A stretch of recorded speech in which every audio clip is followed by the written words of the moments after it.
All right, guys, welcome back to another video. And this video has to do with emulation on the Xbox Series X and S. So recently there was a retail version of the Dolphin emulator released for your Xbox Series S and X. I'm right now on my Xbox Series S.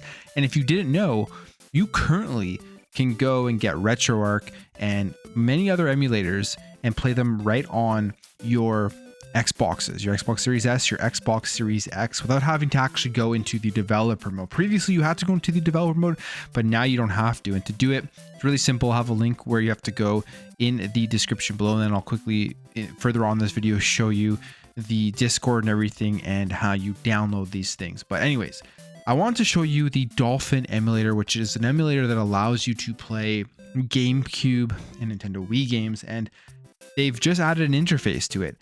And this thing is completely awesome because I feel like the Xbox Series S in particular, because of the form factor and because of the price, is probably one of the best emulation machines right now out there that you can have as like a box under your TV.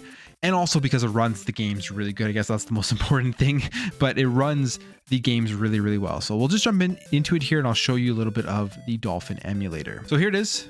As you can see, I have a couple of games installed here, not a huge library at the moment. These are just ones that I'm playing through and checking out.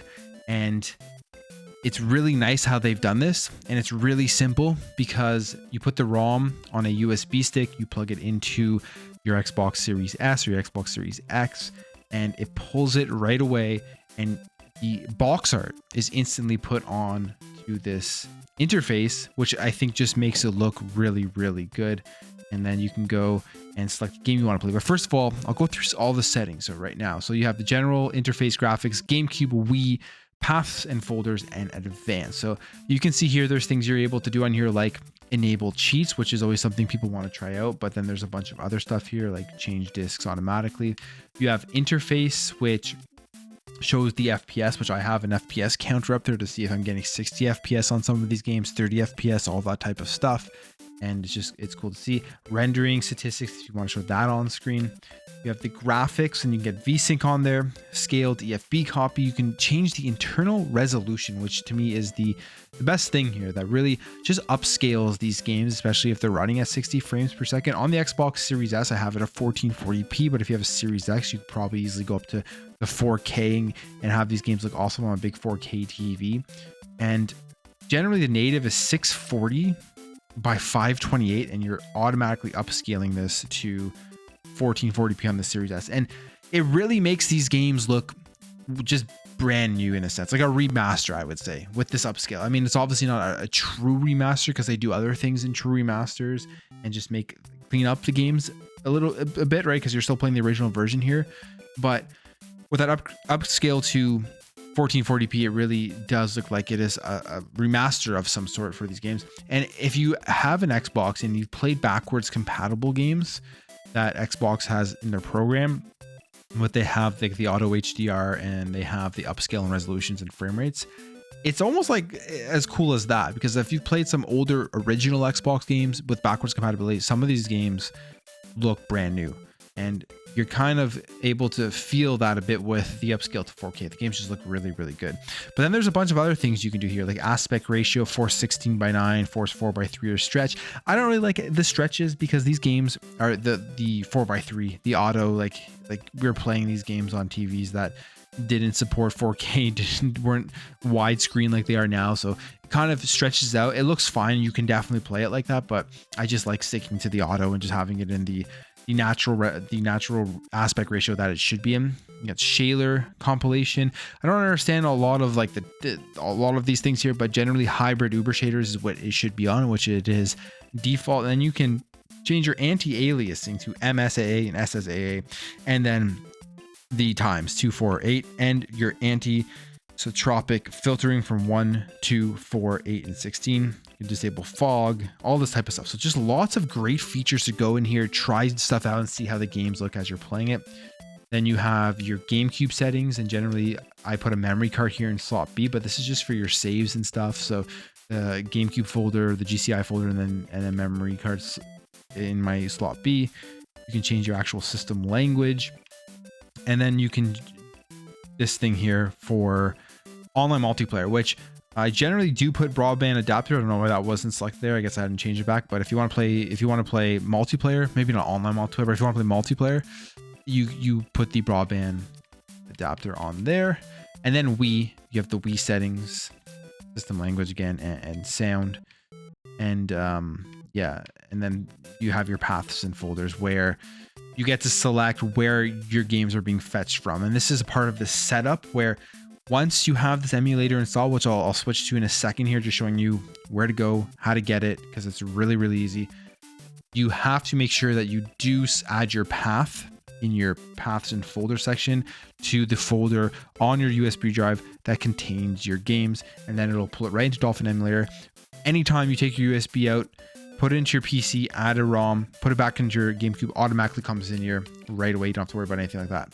Then there's some other stuff here in advanced. One of the coolest things here is the clock override. You can actually override the clock speeds of your CPU in order to get better performance, but this could end up having glitches. Like it even says here, changing this from default from 1 can and will break games and cause glitches. And it will for some games, but there's other games that it won't, and it just really helps the game run. So that is the settings.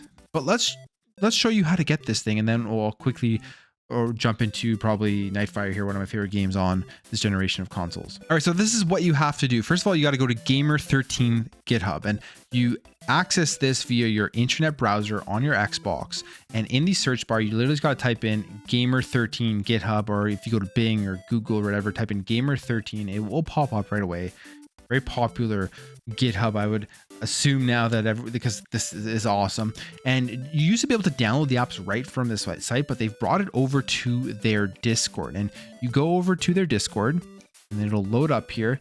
You have to create a username, or if you already have an account or whatever, that's how you get into it. You can just create anything you want right here. I'll just put in retro, and it'll ask me if I'm human. Of course, I am a human. I have to do this live, and I don't know if I'll get it correct, but there we go. Please try again. I got it wrong, so maybe I am not a human. I guess I didn't really fully read that fast, but anyways, I will skip through that. So we're in here into the Discord, and this is the part. I mean, it's just super interesting. You just put your birth date or whatever. It doesn't actually have to be a real birthday, but it's just verify that you're, I think, not a kid or something. I'm not sure. And we'll put that in there. Done. Finishing sign up. You can just hit the X on here. You don't need to worry about any of that. So you're in the Discord here, and what you want to do is you want to click on go to the retail announcements to get the apps. You scroll down, or you bring your cursor down here and hit next. Just skip that. Skip that, and it will bring you into the Discord where you can actually click on these apps. You go down here and you scroll down to retail announcements, and then all the links of the apps will be right in here. Now there is one thing to be aware of, because this happened to me one time where I had logged in or I had gone to the Discord and these links weren't here. Sometimes the links come off and the apps aren't available. I think it's because they're updating it or something. I'm not 100% sure. So if you do log in and you see, hey, there's nothing there, it isn't because they are gone. It is because I believe that they're updating it and they will be back. They go away for hours at a time. But all you have to do is click the emulator that you want, and it will bring you to the Microsoft Store. So I already have Dolphin installed, but I'll click on it anyways. But also one thing I want to mention before I click on that is that if you want to use FTP to transfer files to your Xbox, you don't want to use a USB. You just want to have the file stored, I think, locally on your Xbox. You have to download this Durango FTP. You set it up really simple to do, and then you can transfer files wirelessly from your PC to your Xbox. But anyways, click here on Dolphin. It will bring you to the store. You hit open, and then it will bring you to the Microsoft Store. You download it. You click get. You download it, and boom, it's on your Xbox. You load it up, and there you go. You have the Dolphin emulator on your Xbox Series S and X. And then you can add games to it. You can plug in your USB drive. So if we go back to the Dolphin here. One thing you will want to do once it's installed and you're in the app itself, have your USB in your Xbox, and then make sure you set your Dolphin user folder location. It will bring you here, and you'll want to go over and you can create a folder on your USB before you plug it into your Xbox. I called mine Dolphin Emulator. Just make sure you select that as the destination, as where all your settings and everything are going to go, and then boom, it's going to load up and run very easily. But here we are. Let's just load up Nightfire, and I'll just give you a quick glimpse as to what happens here. So there are compiling shaders. This happens for every single game. Takes, I don't know, 30 seconds or so, depending on the game itself. Some take longer than others, but goes through this, and then the game will load up. All right, so here we are, 007 Nightfire, and you can see the game to me looks like almost like a remastered version with the upscale and the resolution. I mean, and you look at the FPS, it's almost running pretty much 59.94, but it is running pretty much at a steady 60 frames per second. I do have the CPU overclock on. I haven't played with all of the settings and everything to like see what the best optimal settings are for the best performance, and I'm sure I could do a lot more of that. And if you do have this emulator, I'm sure you could check different settings out and see what runs good. It's not perfect. There are frame drops, like depending on what happens on the screen and stuff like that, but overall, I mean, the game is running really good and it looks really good, and it just plays very well on your Xbox Series S and Series X. Like I said, running this on the Xbox Series S, and again, look at, just to me, this looks like just almost a remastered version. And if you haven't played 007 Nightfire, it's one of my favorite James Bond games. I would highly recommend checking it out on the PS2, the Xbox, or the GameCube. And yeah, here it is. And we'll jump into another game here and show off just some other stuff, some other things running on the simulator. All right, here we are with iNinja. As you can see, it looks awesome with the upscale and the resolution. To me, again, looks like a remastered game. It just is running really well too. This is one that is running better than Nightfire. So it may also just depend on the game that you're playing and like how hard it is on the system. But this one, the frame is just literally not dropping. It's stayed at that 59.94, 60 frames per second, and it has not moved, no matter really what's coming onto the screen, which is really, really cool. What was awesome about this game too, one of my favorite games on the GameCube, was you can go into the settings and you can actually put a widescreen option here natively via the game. So it isn't using the Dolphin emulator. It's not really going to stretch it out as much, and it looks really cool. So this is one, if you've never played it, I do recommend it. It's like a platformer, and it's like an action platformer. I can figure out how to do this here. There we go. And then it's going to be one that you can show off, just like how good this emulator is actually running on the console itself. So really awesome stuff here.